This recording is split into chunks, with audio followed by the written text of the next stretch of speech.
Yes, yeah, we were trying to.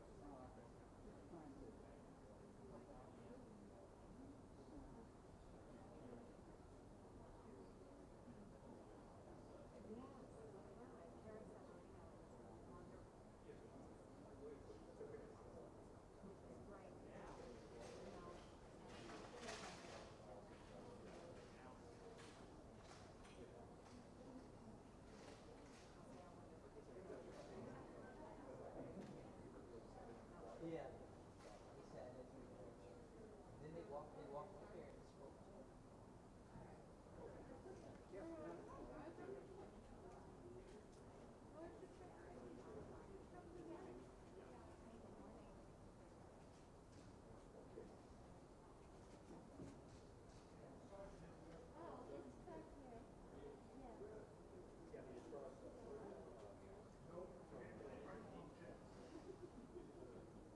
We don't care.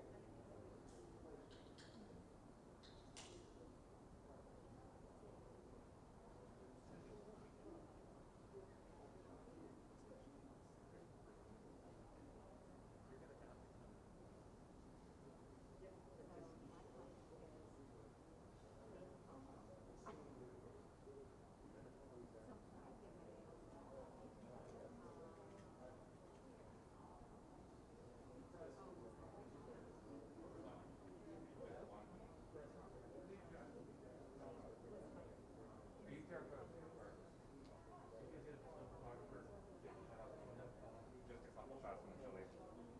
Totally fine. Thank you. Give it back. I think you don't care, but yeah. And Good work on this.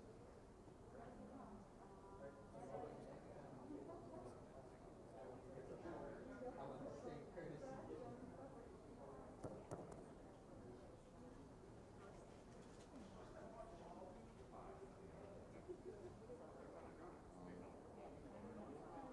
You got receivers in.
Good morning.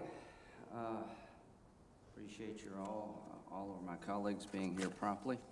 As you know, our Democratic colleagues informed the committee last night that they will not participate in the hearing. That was their choice. It will be my choice to vote the nominee out of committee. We're not going to allow them to take over the committee. They made a choice not to participate after allowing Judge Barrett 4 days, 2 days to be questioned. I thought she did an exceptionally good job of handling the questions asked. I thought she was aggressively challenged, but not inappropriately. I want to compliment my Democratic colleagues for not going down the Kavanaugh road. And I want to compliment the Republican members of this committee for asking questions that matter to you, but showing a tremendous amount of discipline to make sure that on our side the hearing went well. And each of you, when this is over, I hope you feel like a sense of accomplishment. This is why we all run. It's moments like this that make everything you go through matter.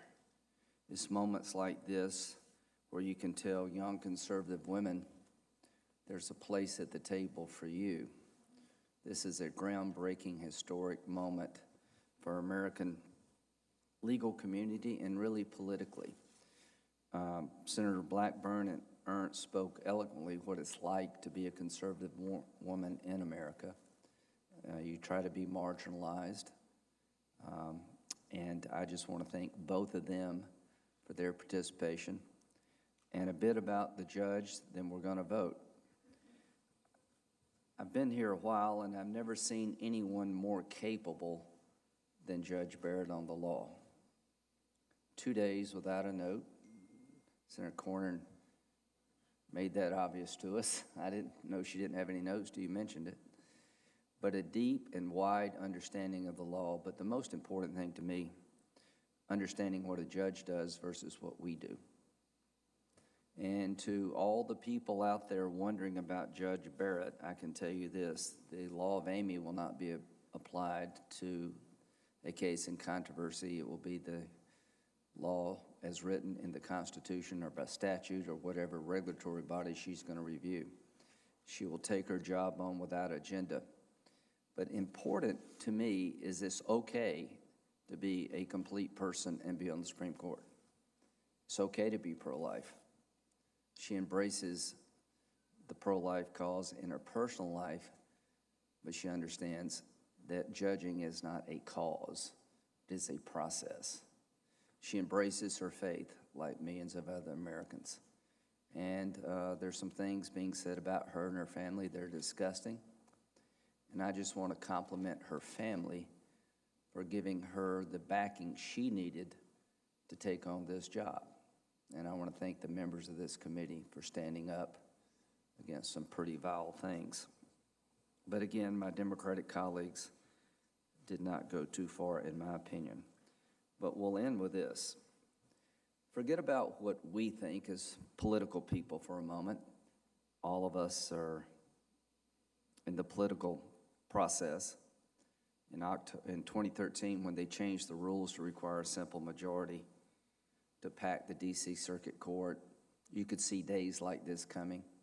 It was a decision that Senator Schumer and Reid made in collaboration. I remember the night before the rules change vote, Senator Schumer called me and informed me of it. I was very disappointed because I've been in a bunch of groups around here trying to keep the traditions alive of having a 60-vote requirement to get on the court. And I remember telling Senator Schumer, you'll regret this. Today, he will regret it. And all I can say is that Judge Gorsuch was filibustered 2 or 3 times, requiring us to change the rules. They started this, not me. If it were up to me, there'd be a 60-vote requirement in the Senate today.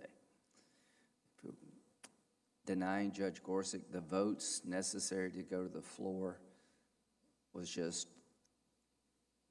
the beginning of the end of a process that had served the country well. How could anybody in their right mind believe that Judge Gorsuch wasn't as qualified as Sotomayor and Kagan? How could anybody in their right mind, after listening to Judge Barrett, not understand she's not just qualified, she's incredibly qualified? So qualifications apparently don't matter anymore. It's about trying to create a situation for your favor politically. I don't know where this ends or how it ends, but I do know this. After listening to the excerpt of Vice President Biden's explanation about court packing, I am more confused than ever. The one thing I can say is that the real energy in the Democratic Party is to pack the court, is to expand it from 9 to whatever number they need to make it liberal. And as to my good friend, Senator Feinstein, what happened to her by showing an act of human kindness tells you all you need to know about what awaits a senator who gets in the way of the agenda they have for our nation, beginning with the court. The day we start changing the number after every election to make it the way we would like politically, partisan-wise, is the end of the independence of the court. Lots at stake in this election, but today I want to celebrate. I want to celebrate the fact that Judge Amy Barrett will be reported out of this committee unanimously, that to all the young women out there like Amy Barrett, this is a big day for you. To the country as a whole, you're going to have an associate justice on the court that you should be proud of. This is a good day.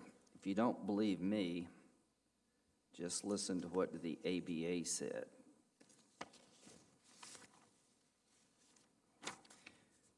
American Bar Association is not high on Senator Lee's list, and many of you.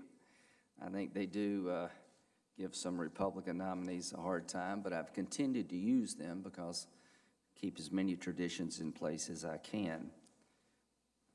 But to folks who are watching this hearing, their job is to evaluate the nominee in 3 categories: professional competencies, character, judicial disposition. They spent hundreds of hours, talked to hundreds of people from all walks of life about this judge, Judge Barrett. And here's what they found. The American Bar Association Standing Committee on the Federal Judiciary has completed the evaluation of the professional qualifications of Judge Amy Barrett. As you know, the Standing Committee confines its evaluation to the qualities of integrity, professional competence, and judicial temperament. A substantial majority of the Standing Committee determined that Judge Barrett is well qualified, and a minority is of the opinion that she is qualified to serve on the Supreme Court of the United States. The majority rating represents the Standing Committee's official rating, which is the highest you can get. I asked the 2 presenters a question. Would both of you feel comfortable going before Judge Barrett? They replied, absolutely. Another piece of information was from Ms. O'Hara.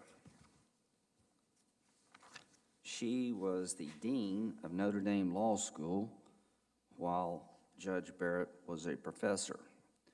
Remember what she had to say.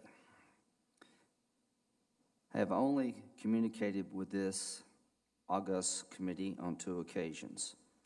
The first was 10 years ago when I wrote a strong letter in support of now Justice Elena Kagan,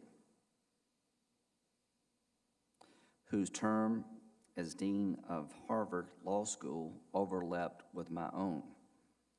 The second is today introducing and endorsing Amy Coney Barrett in equally strong terms. Some might find these recommendations in juxtaposition, but I find them entirely consistent. So do I. I voted for both.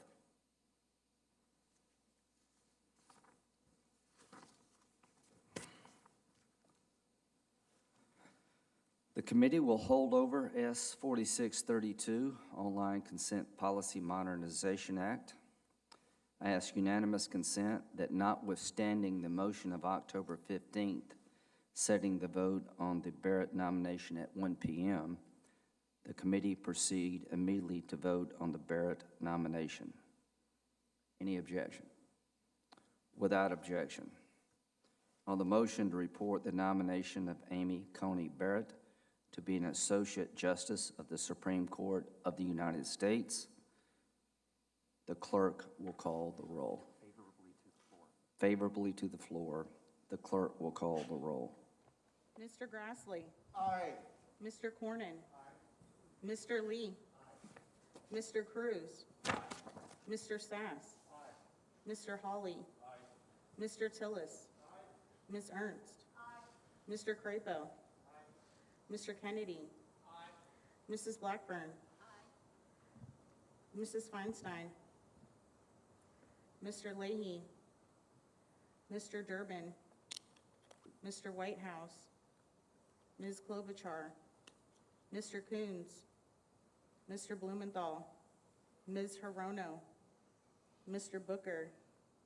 Ms. Harris. Mr. Chairman. Aye.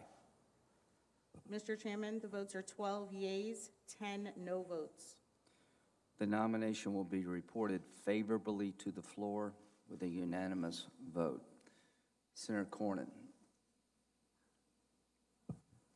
Mr. Chairman, I'll just take a couple of minutes. I just find this to be a surreal environment we're in, where our Democratic colleagues announced yesterday they're going to boycott one of the most important votes this committee will have probably during our entire senatorial tenure, and that is a vote to confirm, provide advice and consent to a nominee for the Supreme Court of the United States. But I just want to comment on the pictures that are in their chairs, like this is some sort of sporting event during COVID-19, and rather than show up and do their job, they choose to continue the theater that was part of the hearing. And of course, this is all pretextual. Their argument, as I understand it, is somehow Amy Coney Barrett will violate her oath of office, contrary to everything she has done and who she is, and somehow that the Affordable Care Act is in jeopardy. She explained, I think with great skill, the issue before the Supreme Court. It's really one of severability, which is a very technical doctrine. It doesn't have anything to do with the merits of the Affordable Care Act. It has to do whether you can sever the unconstitutional portion from the rest of the ACA and that it will survive. But the fact is, Democrats have already moved on from the ACA. In Senator Cruz in my state, in the last 6 years, the premiums for an individual under the ACA have gone up, I believe, 57%. The average deductible is about $3,000. For a family of four, the deductible is $12,000, which means that in essence, you do not have insurance coverage. You're essentially self-insured. So what Democrats have done is they realized that all of the promises that were made to the American people leading up to the passage of the ACA, they have been broken. I remember President Obama saying, if you liked your policy, you could keep your policy. If you liked your doctor, you can keep your doctor. None of that's true. They said that we would have essentially universal health insurance coverage. That's obviously not true. So ACA has failed. Our Democratic colleagues recognize that. And that's why they have, from the presidential candidates running in the primary all the way down to people running in this election on November 3rd, including in my state, have advocated a single-payer system, sometimes called Medicare for all, sometimes called the public option, but it's all a slippery slope toward a single-payer system. And I just think it's important to point out what they are advocating, because it is extraordinarily radical. For the 100 and maybe 80 million Americans who get their health insurance on the job, they would eliminate that. They would take that away from them in order to put them on a single-payer government program. Medicare, as we know, has its own financial problems and something we obviously need to shore up. It's a commitment we've made to our seniors that if you pay into the Medicare program, you're going to have health coverage when you become eligible. But dumping 330 million people into the Medicare program in a single payer system will bankrupt it. And we know that providers depend on a payment mix between Medicaid, Medicare, and private insurance in order to pay the bills. Without the private insurance premium or payments, our healthcare providers, our hospitals, including those in rural parts of our states, would be bankrupt. So I just think it's really important to just lay out the facts here. This is all for show. They have given up on the ACA because they realized that it did not fulfill the promises that were made when it passed. Now it's unaffordable to most ordinary Texans and Americans. And so they have thrown that out the window in favor of a single payer system. And finally, you know, Senator Schumer said everything is on the table if they win the majority. I think you've observed, Mr. Chairman, that if the shoe were on the other foot, we have no doubt what they would do under these circumstances. But beyond that, Senator Schumer has said that the legislative filibuster is in jeopardy, that they will turn this into simply a partisan body where you don't need to do the hard work to get bipartisan support. They would consider turning D.C. into a state, and the state would get 2 senators. Puerto Rico, a state, and get 2 senators. They want to permanently transform this country. This isn't about incremental change.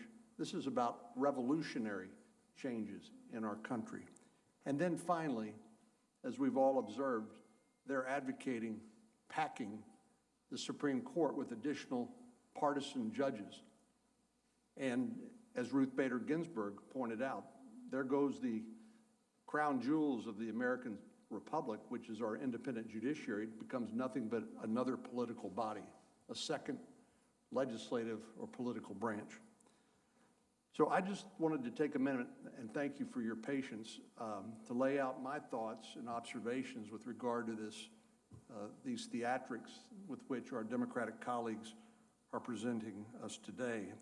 This is all for show. This is to try to capture a narrative which is simply false and to cover up what they are really about. So thank you, Mr. Chairman. Thank you, Senator Cornyn, and I agree with what you said. Why don't we do the business of the committee? We got a few more judges and the subpoena requests. Let's get through that, and I'll stay around, and anybody who wants to speak will do so. On the motion to report the nomination of Benjamin J. Beaton to be United States District Judge for the Western District of Kentucky, favorably to the floor, the clerk will call the roll. Mr. Grassley. Aye. Mr. Cornyn. Aye. Mr. Lee. Aye. Mr. Cruz. Aye. Mr. Sass. Aye. Mr. Hawley. Aye. Mr. Tillis. Aye. Ms. Ernst. Mr. Crapo. Mr. Kennedy. Mrs. Blackburn. Mrs. Feinstein. Mr. Leahy. Mr. Durbin. Mr. Whitehouse. Ms. Klobuchar. Mr. Coons. Mr. Blumenthal. Ms. Hirono. Mr. Booker. Ms. Harris. Mr. Chairman. Aye. Mr. Chairman, the votes are 12 yeas and 10 not present. The nomination will be reported favorably to the floor. On the motion to report the nomination of Christy Johnson to be United States District Judge for the Southern District of Mississippi, favorably to the floor, the clerk will call the roll. Mr. Grassley. Aye. Mr. Cornyn. Aye. Mr. Lee. Aye. Mr. Cruz. Aye. Mr. Sass. Aye. Mr. Hawley. Aye. Mr. Tillis. Aye. Ms. Ernst. Aye. Mr. Crapo. Aye. Mr. Kennedy. Aye. Mrs. Blackburn. Aye. Mrs. Feinstein. Mr. Leahy. Mr. Durbin. Mr. Whitehouse. Ms. Klobuchar. Mr. Coons. Mr. Blumenthal. Ms. Hirono. Mr. Booker, Ms. Harris, Mr. Chairman. Aye. Mr. Chairman, the votes are 12 yeas and 10 not present. The nomination will be sent to the floor favorably. Motion for Taylor B. McNeil to be United States District Judge for Southern District of Mississippi. Favorably to the floor, the clerk will call the roll. Mr. Grassley. Aye. Mr. Cornyn. Aye. Mr. Lee. Aye. Mr. Cruz. Mr. Sass. Mr. Hawley. Mr. Tillis. Ms. Ernst. Mr. Crapo. Mr. Kennedy. Mrs. Blackburn. Mrs. Feinstein. Mr. Leahy. Mr. Durbin. Mr. Whitehouse. Ms. Klobuchar. Mr. Coons. Mr. Blumenthal. Ms. Hirono. Mr. Booker. Ms. Harris. Mr. Chairman. Aye. Mr. Chairman, the votes are 12 yeas and 10 not present. The reported favorably to the floor. Next, Catherine Mizell to the United States District Judge for the Middle District of Florida. Favorably to the floor, the clerk will call the roll. Mr. Grassley. Aye. Mr. Cornyn. Aye. Mr. Lee. Aye. Mr. Cruz. Mr. Sass. Mr. Hawley. Mr. Tillis. Ms. Ernst. Mr. Crapo. Mr. Kennedy. Mrs. Blackburn. Mrs. Feinstein. Mr. Leahy. Mr. Durbin. Mr. Whitehouse. Ms. Klobuchar. Mr. Coons. Mr. Blumenthal. Ms. Hirono. Mr. Booker. Ms. Harris. Mr. Chairman. Aye. Mr. Chairman, the votes are 12 yeas and 10 not present. Nomination of Thompson Dietz to the United States District Judge for, to be United States District Judge for the United States Court of Federal Claims.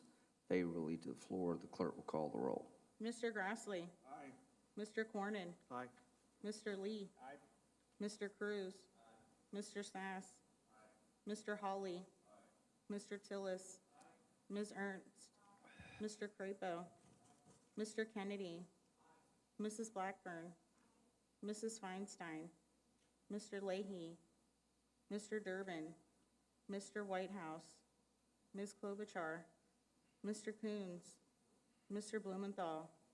Ms. Hirono. Mr. Booker. Ms. Harris. Mr. Chairman. Aye. Mr. Chairman, the votes are 12 yeas and 10 not present. The nomination will be reported favorably to the floor. Now we have a subpoena request. I've been asked by my Democratic colleagues to hold it over, and I think there's a lot of interest on the other side of getting some of the social media folks here to answer questions about their platforms. So I'm going to move forward with the request today for the subpoena. Hopefully give us some leverage to secure their testimony. I move to vote on the chairman's October 22nd, 2020 motion to authorize subpoenas to Mark Zuckerberg and Jack Dorsey relating to online content modernization. The clerk will call the roll. Mr. Grassley. Aye. Mr. Cornyn. Aye. Mr. Lee. Aye. Mr. Cruz. Mr. Sass. Mr. Hawley. Mr. Tillis. Ms. Ernst. Mr. Crapo. Mr. Kennedy. Mrs. Blackburn. Mrs. Feinstein. Mr. Leahy. Mr. Durbin. Mr. Whitehouse. Ms. Klobuchar. Mr. Coons. Mr. Blumenthal. Ms. Hirono. Mr. Booker. Ms. Harris. Mr. Chairman. Aye. Mr. Chairman, the votes are 12 yeas and 10 not present. Motion is passed. Thank you. All right. Thank you all. I'll be glad to listen to any comments you'd like to make. But we did it. We did it. Judge Barrett's going to the floor. I hope you look back on this time on the committee and say, I was there when it mattered, and you were. Senator Lee.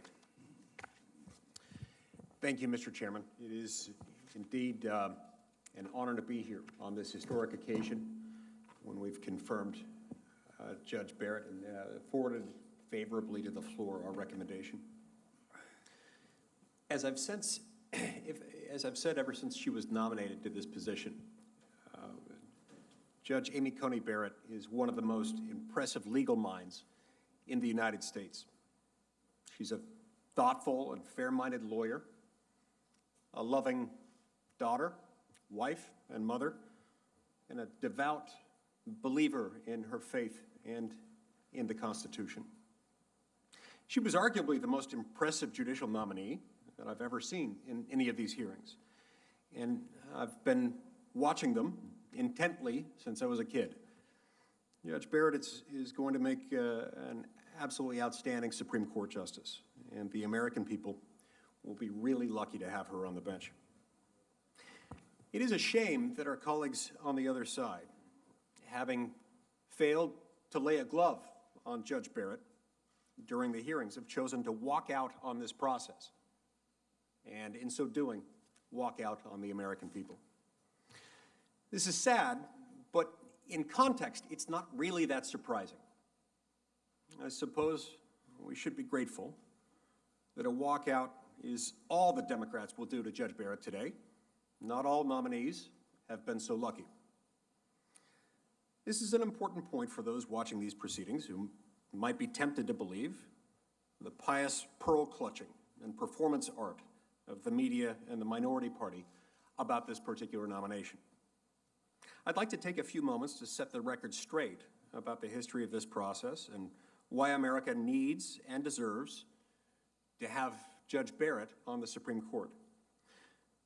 For the first 200 years of the history of our republic, Supreme Court nominations of both political parties were almost always polite and even boring, relatively nonpartisan, non-political affairs.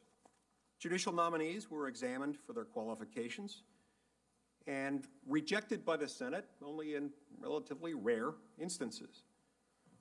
But that era of generally common mutual respect ended in 1987 when a Democratic-controlled Senate shamefully and slanderously defeated the nomination of one of the country's most respected lawyers and constitutional scholars. That is Judge Robert Bork. The cynical attacks against Judge Bork, whose only offense was that he was a conservative, were dirty, and they were downright dishonest. But like the boy who cried wolf, Senate Democrats got away with it, at least the first time. 4 years later, President George Herbert Walker Bush nominated Judge Clarence Thomas, then serving on the U.S. Court of Appeals for the D.C. Circuit, to replace Justice Thurgood Marshall. Democrats on the Judiciary Committee, Democrats, not Republicans, tried to do to Judge Thomas what they had done to Judge Bork a few years earlier. The public was now wise to the Democrats' game, and that particular attack, while injurious, failed. So they resorted to the next tactic, organizing what Thomas rightly called a high-tech lynching of a black man who dared disagree with the rich white liberals who ran the Democratic Party. When Democrats won back the White House in 1992, when the shoe was put on the other foot, Senate Republicans did not retaliate. Senate Republicans did not respond the way they did. They did not respond in kind. In 1993, the famously liberal Judge Ruth Bader Ginsburg was confirmed to the Supreme Court with 96 votes. In 1984, Judge Stephen Breyer was confirmed with 87 votes. They went low, and in response, we went high.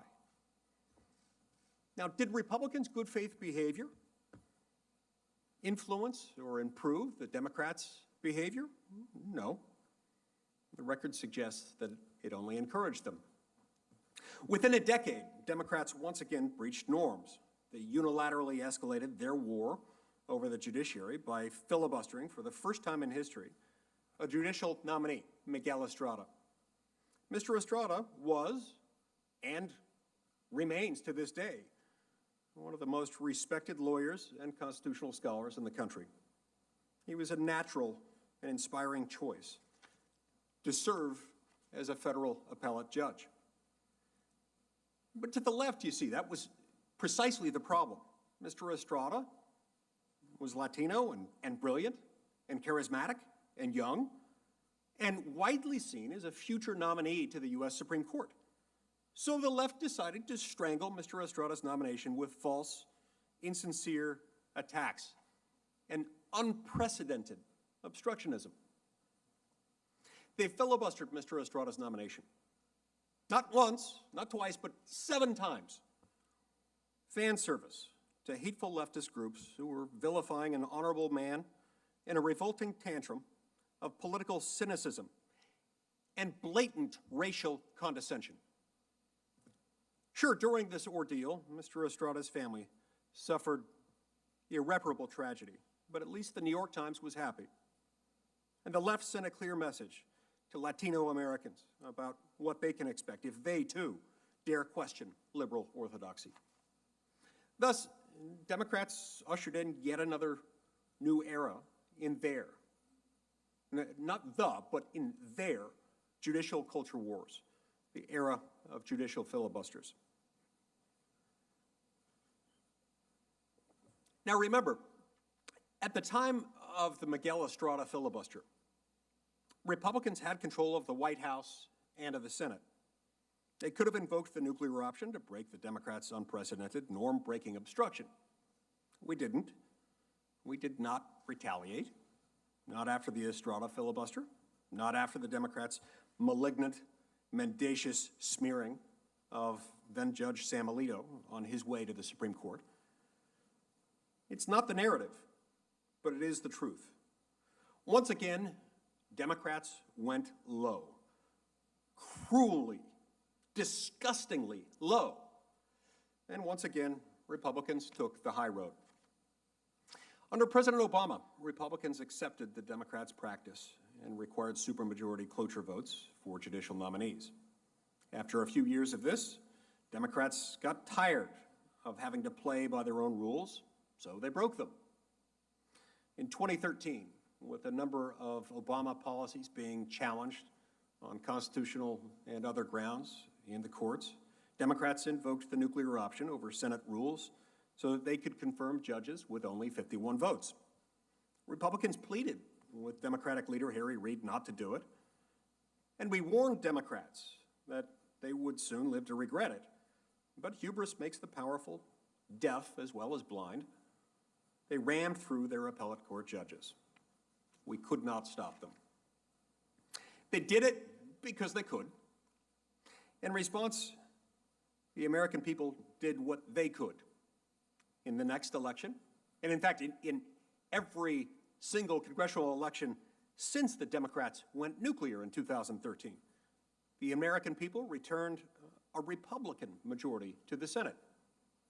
That included the election of 2014, which meant that when President Obama appointed Judge Merrick Garland to replace the late Justice Antonin Scalia, the Senate, following precedent established by Democrats decades earlier, rejected that nomination. That included the election of 2016, when Donald Trump was elected president. When he selected Judge Neil Gorsuch to replace Justice Antonin Scalia, Democrats once again filibustered and then feigned outrage as Republicans followed Democrats' precedent again and triggered the nuclear option on Supreme Court nominations. Now, let me go on record. I initially had concerns about this move.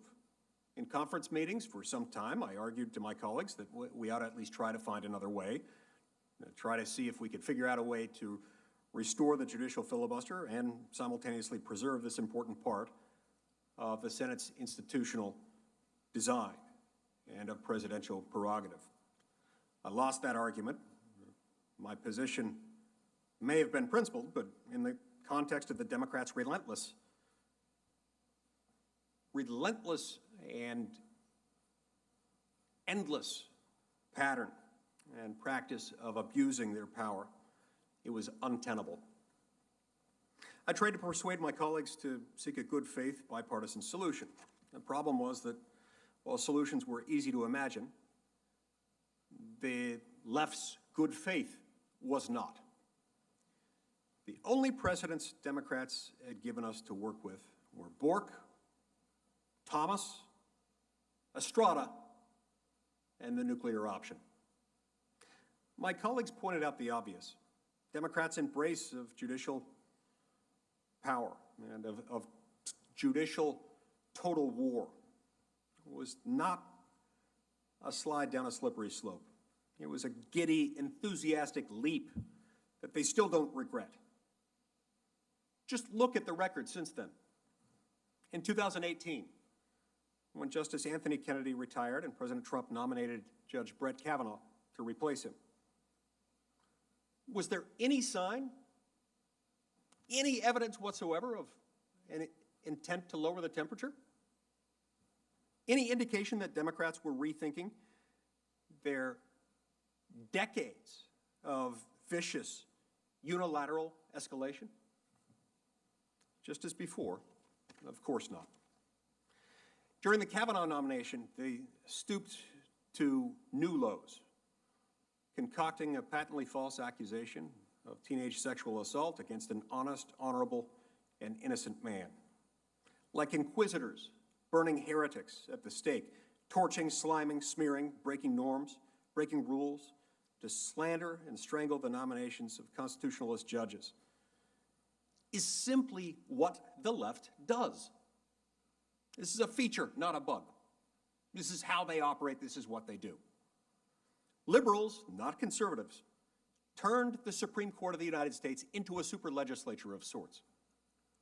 Democrats, not Republicans, escalated Supreme Court confirmations into ideological knife fights and worse, and made political outcomes the defining issue of this process, rather than judicial philosophy and qualifications.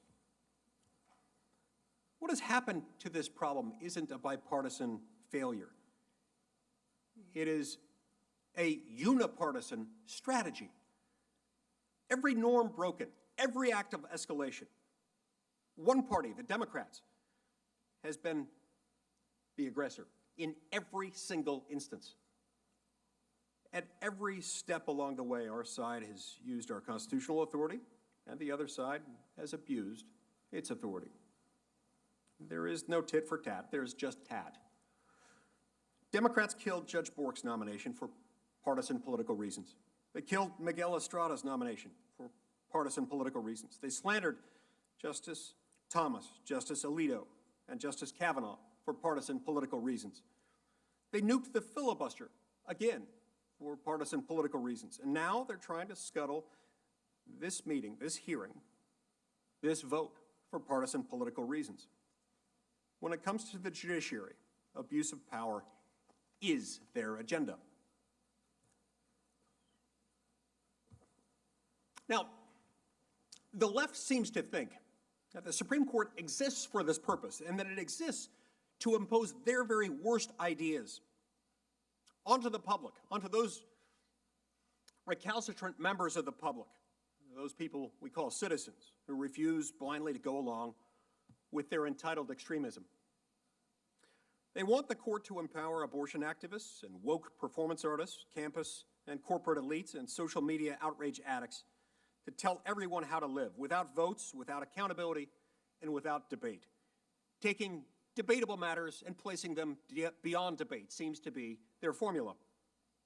They don't want democracy. They don't want representative government. They want docility. And Judge Amy Coney Barrett is not going to give it to them. She's not going to politicize the Supreme Court. She's going to help depoliticize a court that the left has spent decades turning into an extra-constitutional Sanhedrin of philosopher kings. She's going to turn back policy decisions and political debates back to the people and their elected accountable representatives, where they properly belong. Judge Barrett understands that under our Constitution, policy is supposed to be determined by the priorities of the people, not editorial boards or Twitter trolls or safety school faculty senates. That is why the left is so furious about this nomination. For all the pious pablum you hear on MSNBC, and for all the pious pablum you'll hear on MSNBC and those other networks tonight. Understand, they aren't angry because this process isn't fair. They're angry because it is. Not because they think Amy Coney Barrett is going to be a partisan justice, but because they know she will not be. They're not afraid Judge Barrett will legislate from the bench, but that she will force Democrats and Republicans to legislate from legislatures, as the Constitution itself requires.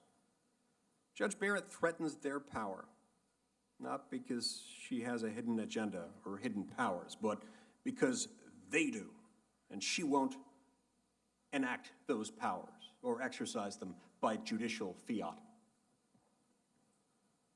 And that is exactly why we need to have Amy Coney Barrett on the Supreme Court of the United States. Not to avenge Bork, Thomas, Estrada, Alito, or Kavanaugh, but rather to restore the institutional integrity of the Supreme Court and to the Senate and all the public institutions that leftist judicial abuse has twisted and desecrated for 2 generations. We need to confirm Amy Coney Barrett, not to give political power to conservatives or Republicans, but to finally give it back to the American people, from whom it was stolen so many years ago. The left has taken the political low road on the judiciary. For decades, Amy Coney Barrett will take the constitutional high road for decades to come, every day earning, in more ways than one, her new title of justice. Thank you, Mr. Chairman. Thank you. Well said, Senator Lee. And I have a full statement I'll introduce into the record without objection about the process. I think Senator Grassley would like to speak for about 5 minutes. Is that correct? I hope it won't irritate you, Mr. Chairman, It will. if I Music to my ears. take a few minutes. Take your time. Senator Grassley. Obviously, our colleagues don't think that they ought to represent their states by, and that's what they're not doing, is representing their people when they don't show up here. I'm talking about my colleagues across the aisle. But those of us that are here are pleased to have voted Judge Amy Barrett's nomination out of committee to the floor. And the reason for doing that is that she has the temperament and humility that we would expect of a judge. She approaches cases without bias and agenda. Most importantly, she understands that a judge should interpret, not make the law.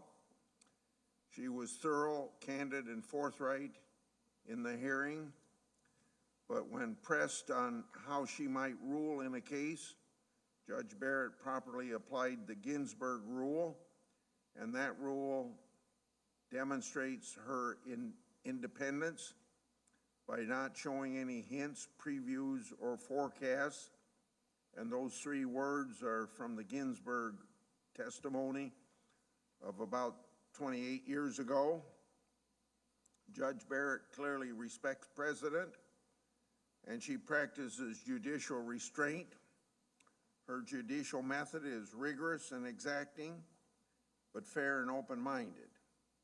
I specifically asked Judge Barrett if she had made any promise to anyone about how she might rule on a case. She responded, "The answer is no." Quote, "The answer is no. It would be inconsistent with judicial independence." End of quote.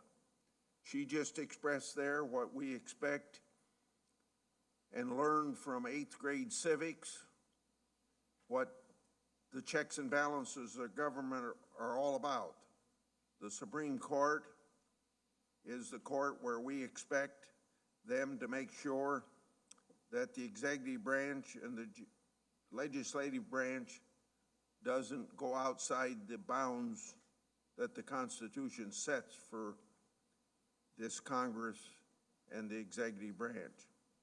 Judge Barrett is even-handed and has ruled for both plaintiff and defendants in all kinds of cases that since she served on the Seventh Circuit Court of Appeals, when asked if she would follow the law wherever it leads, she said yes. The Affordable Care Act was brought up quite significantly, and almost every person, maybe in this committee, but more so by Democrats that were trying to make it look like she would be a force to just have her mind made up already that the Affordable Care Act ought to go out the window. But throughout the hearing, Democrats spun then a bunch of nonsense about Judge Barrett and the Affordable Care Act. They claimed her critique of Chief Justice Roberts' reasoning in the 2012 ACA case dictates how she'd vote in the upcoming case. And we all know that that's bunk from how she's described her approach to that ACA. Judge Barrett made clear then that she doesn't have an agenda. She testified, quote, "I have no hostility to the ACA," end of quote. Academics critic court decisions all the time. So obviously she was doing that as a person, tenured professor, Notre Dame School of Law. Her critique of Roberts' reasoning was shared by many legal commentators across the political spectrum. Moreover, the question before the Supreme Court this fall are entirely separate, so it's pointless to speculate. Senate Democrats want to portray the judge as a threat to health care. They want to distract from the fact that they recently filibustered just yesterday and 3 days ago COVID relief bills on the Senate floor that would have protected pre-existing conditions, although none of us Republicans are threatening pre-existing conditions. This is all is just a Democrat election year scare tactic, but voters aren't buying it. A political poll released yesterday showed a majority of Americans want the Senate to confirm Judge Barrett. That's what we're going to do. And she made it easy for us with her outstanding performance here 3 days before this committee. The judge's record shows that she practices judicial restraint. In her words, a judge who approaches a case as an opportunity, I better say this is her quote, "A judge who approaches a case as an opportunity for an exercise of the will has betrayed her judicial duty," end of quote. The judge won't be a politician on the bench. She'll make decisions as they should be decided in an impartial manner and in accordance with the law and the Constitution. I take the judge at her word, quote, in my time as a judge, my job, my boss is the rule of law, not imposing my policy preferences, end of quote. So I'm pleased that we have voted Judge Barrett out of committee to be an Associate Justice of the Supreme Court. Thank you, Mr. Chair. Thank you, Senator Grassley. Senator Hawley would like to present a statement for the record, and that will be allowed without objection. Senator Cruz. Thank you, Mr. Chairman. I want to commend you, Mr. Chairman, on conducting a remarkable set of hearings last week. And I want to commend every member of this committee for the result, approving Judge Barrett's nomination, moving it to the floor, where I have every confidence she will be confirmed on Monday. This is a major victory for the American people. This is, in many ways, the single most important accomplishment President Trump has achieved in office. in nominating a principled constitutionalist to the Supreme Court, President Trump was honoring the promises he made to the American people. And in confirming that principled constitutionalist to the court, the Republican majority in this Senate will likewise be honoring the promises that we made to the American people.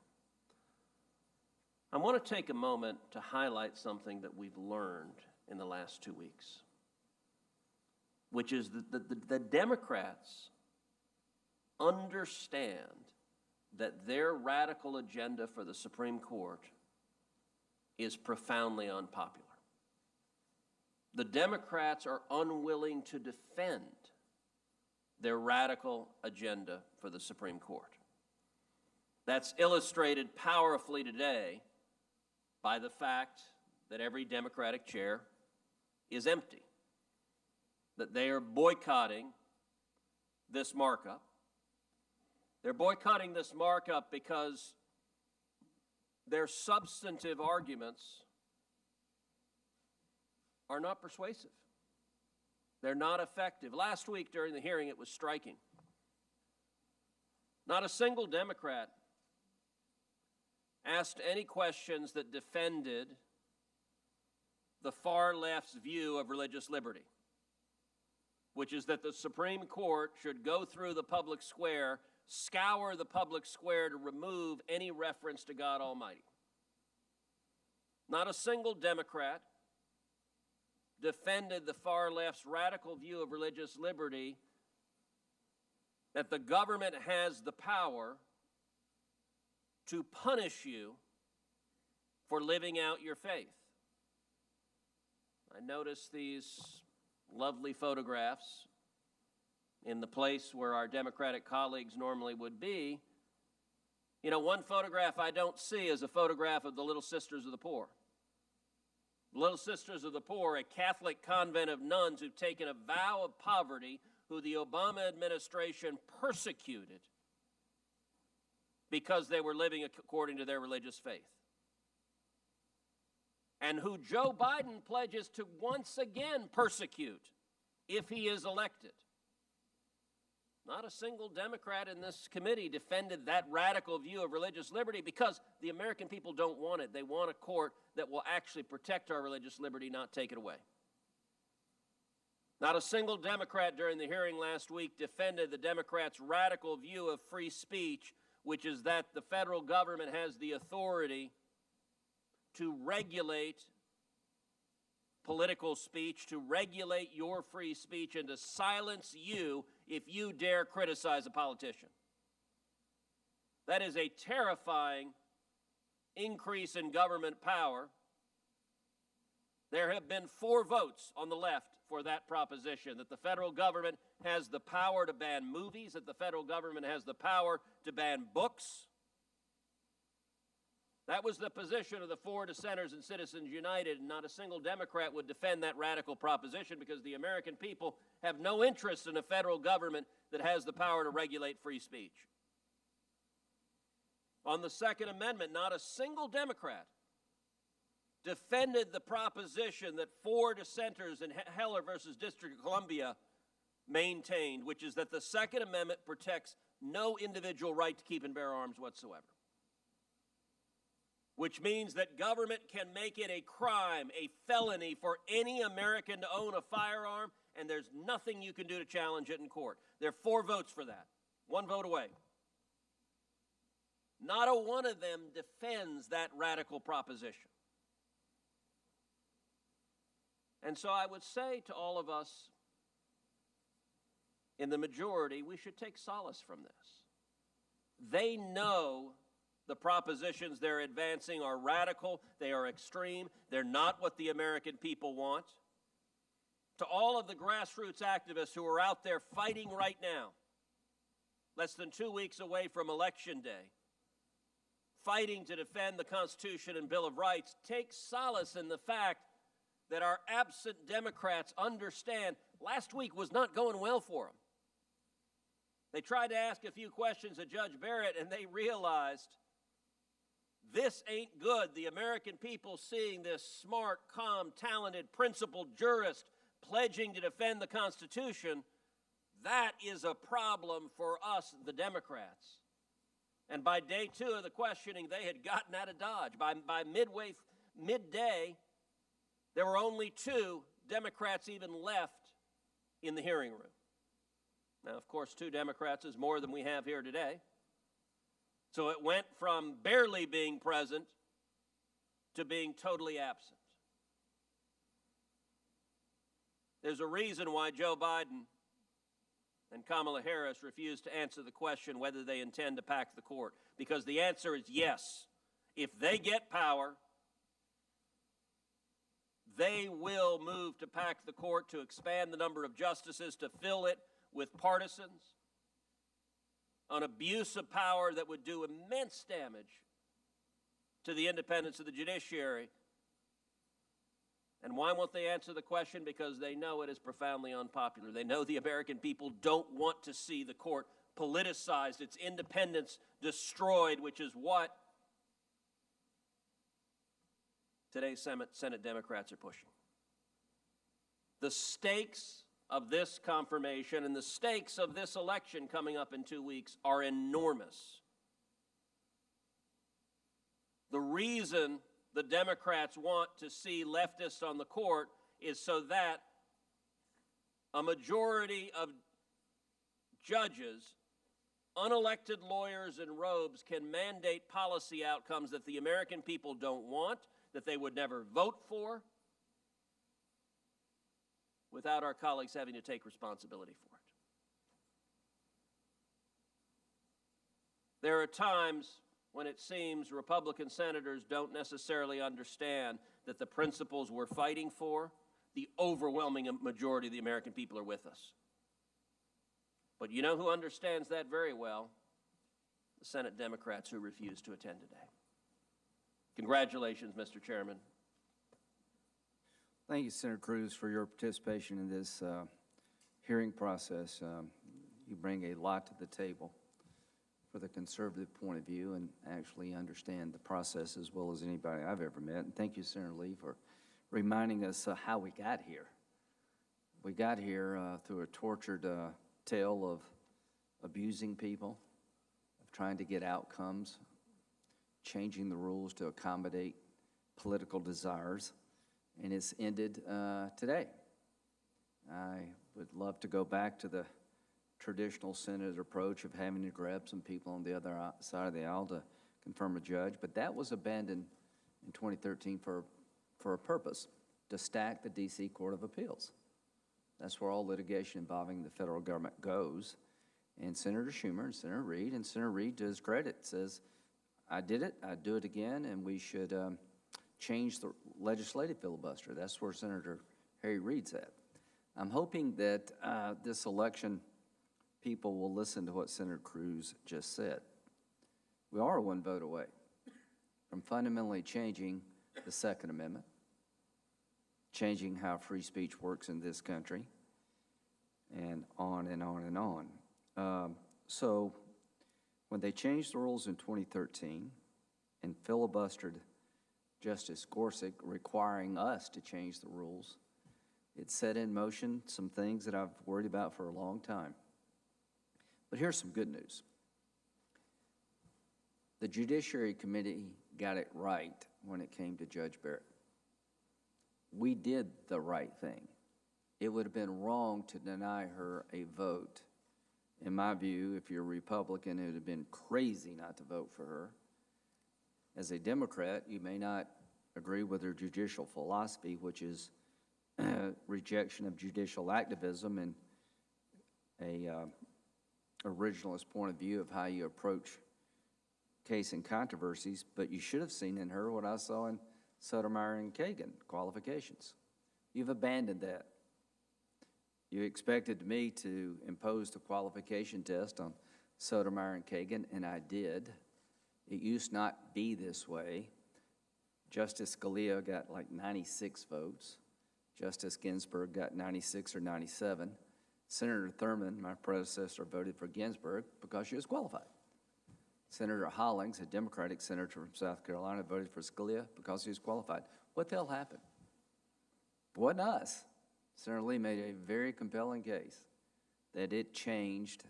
It began, I think, with Barrett, continued with Thomas, Alito, and it crescendoed with Kavanaugh. And I want to thank my Democratic colleagues who did participate in the hearing, so you could ask her hard questions and suggest that she would not be open-minded. I think you lost that debate, but you did show up to ask her questions. You should be here to vote. She deserves a vote, yes or no. If you vote no, then you're solidifying the idea that qualifications no longer matter. If you vote yes, I don't know if you could still stay in the Democratic Party. I'm still here. I voted for Sotomayor and Kagan. I'm doing fine. It's just a shame that we've allowed it to get to where we have. It's a shame that my colleague, Senator Feinstein, who opposed the process and opposed the nomination, had a moment of human interaction, which apparently is it's not enough to agree with the cause. You got to hate the people they want you to hate.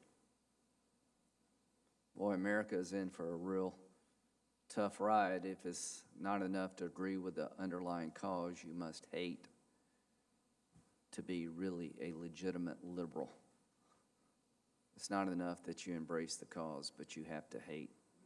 I hope that doesn't come on our side, because then we'll be reduced to hating each other rather than debating each other. It won't be about our ideas. It'll be about the fact that we just oppose the concept of each other. So I want to end this on a positive note. President Trump had a list that was vetted, and he picked Judge Barrett out of a list of really qualified people. As Senator Cruz said, I think maybe it's his most important decision. And this will be a historic moment. It's historic for young conservative women, knowing that there's a place at the table for you. I think it's a historic moment for the court to have somebody like Judge Barrett on the court who openly embraces their faith and has lived a consequential life. America is for all of us, African American and people of color who embrace Republican ideas and conservatism. They have a tough time of it in modern society. Same for women. So this is a breakthrough moment. I regret that we could not do it the normal way, but what I don't regret is reporting her out of committee. I could not have lived with myself knowing someone this qualified who worked this hard all their life to be a good, decent person is a giant when it comes to understanding the law, has the disposition that all of us would yearn for in a judge. I could not have lived with myself if I denied her day. This is a culmination of a well-lived life. There's one more step in the process. That's the floor of the United States Senate. So whatever you think about Republicans or Democrats, and I know we're very divided, I hope you'll remember this was about Judge Barrett. This was about her and her qualifications. Was she worthy of the nomination? Did she conduct herself in a manner to be worthy of our votes? I think that is a very easy question. To my Democratic colleagues, you've denied her your vote. I regret that. But in the process of participating in the hearing, you pushed her hard, but you didn't go too far. For that, I do very much appreciate that part of the hearing. So we will go to the floor now. We'll take up the nomination of Judge Barrett on the floor of the United States Senate. I doubt if a single Democrat will vote for her. And I'll end with this. Elections do have consequences. I understood that Justice Kagan and Sotomayor would be the type judges that a Democratic president would be looking at. Highly qualified, of a philosophy closer to President Obama's than mine, and that's why I voted for both of them. Now we find ourselves in a situation where qualifications no longer matter. It's about holding open seats to have them filled after the next election. And we've lost sight that the individuals being nominated matter. I think they do matter. So I just want to, again, compliment President Trump for sending to the Senate this outstanding nominee, incredibly well qualified in every way you'd want to judge. And I don't know what the future holds for the Senate. I know there's an election around the corner, and a word of warning. The Democratic Party of 2020 is hell-bent on changing all the rules. There won't be 9 members of the court if they get the House, the Senate, and the White House. There'll be at least 13. The legislative filibuster will fall like the judicial requirement of 60 votes has fallen. D.C. will become a state. The Affordable Care Act will be replaced by some more aggressive form of socialized medicine. But that's for the ballot box.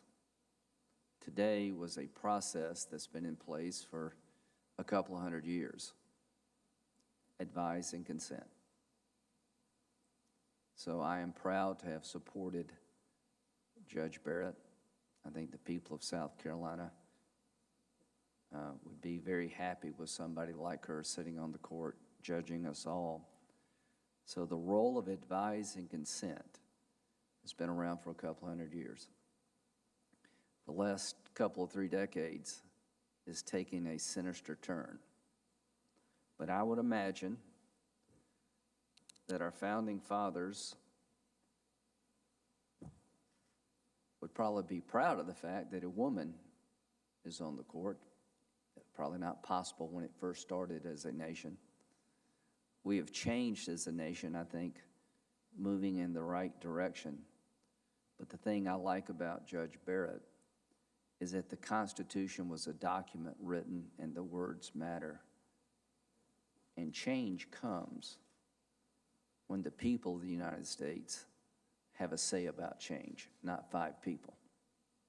The most important thing we have done today is we've ensured that in the future, with Judge Barrett, that the societal changes that people hope and dream about are not excluded.